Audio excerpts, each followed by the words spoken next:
Saudi अरब Riyadh में अमेरिकी दूतावास पर 2 ड्रोन गिरे हैं। सऊदी अरब ने इसकी कड़ी निंदा की है और इसको एक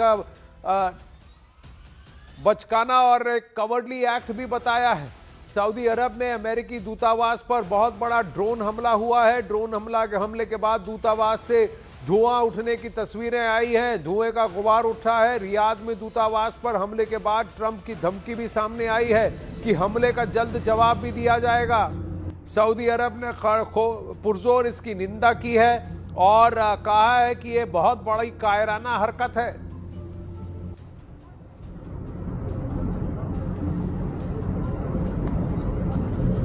ये तस्वीरें उस वक्त की जब सऊदी अरब में अमेरिका के दूतावास पर ड्रोन गिरे हैं।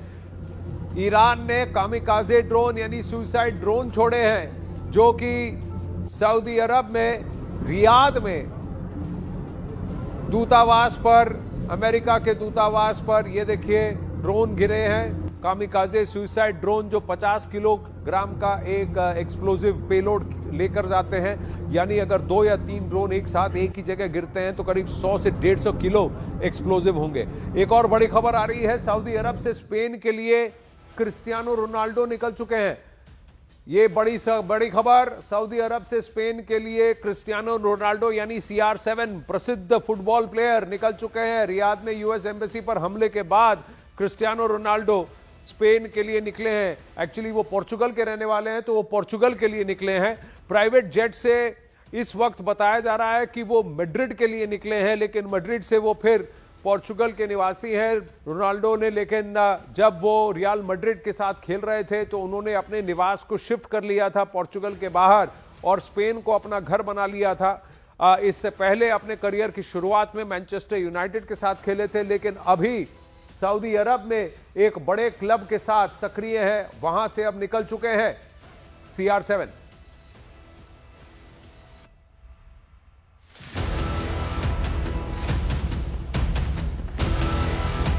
उधर इंटरनेशनल एटॉमिक एनर्जी एजेंसी यानी IAEA ने ताजा सैटेलाइट तस्वीरों के आधार पर पुष्टि की है कि ईरान के नतांज के nuclear plant, Natanz fuel enrichment plant, इसकी एंट्रेंस बिल्डिंग को क्षति पहुंची है।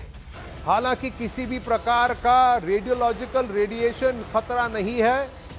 IAEA ने सैटेलाइट इमेज के आधार पर यह जानकारी दी है। एजेंसी लगातार स्थिति पर नजर रख रही है। कुल मिलाकर इमारतों को नुकसान हुआ है, लेकिन परमाणु रिसाव या बड़े खतरे जैसी कोई स्थिति इस वक्त उभरती हुई नहीं दिख रही है।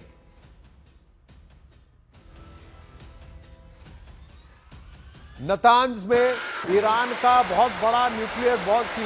बहुत बड़ी न्यूक्लियर फैसिलिटी है, जहां पर इस बात को यूएस और इजराइल बार बार कहते आए हैं कि यूरेनियम एनरिचमेंट का काम, और वहां पर भले ही सिविल न्यूक्लियर प्लांट हो, लेकिन उसके साथ ही सेंट्रीफ्यूजेस को रोकना, बनाकर रखना और धीरे धीरे यूरेनियम की एनरिचमेंट को 60% तक पहुंचाने का काम भी चल रहा था।